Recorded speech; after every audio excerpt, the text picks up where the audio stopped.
అయినా నిన్నటిదాకా బానే ఉన్నారుగా, సడన్ గా చంపేసింది దేనికి? లవర్ తో లేచిపోవడానికి.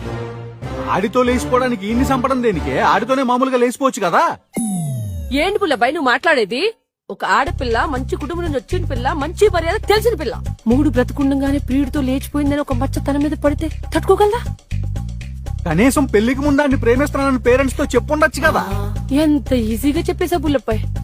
భయభక్తులు, కట్టుబాట్లు, పద్ధతి పాళ్ళ మధ్య పెరిగిన పిల్ల తల్లిదండ్రుల దగ్గర నిలబడి నేను ఒకటి ప్రేమిస్తున్నానని ఎలా చెప్పగలదు పుల్లబాయ్?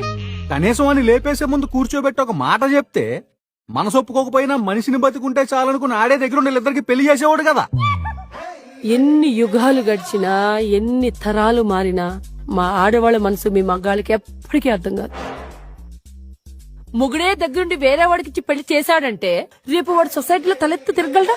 తాళి కట్టిన మొగుడు నలుగురిలో నవ్వుల పాలు కాకూడదనే కదా వాడిని లేపేసింది. అంటే ఏ యాంగిల్లో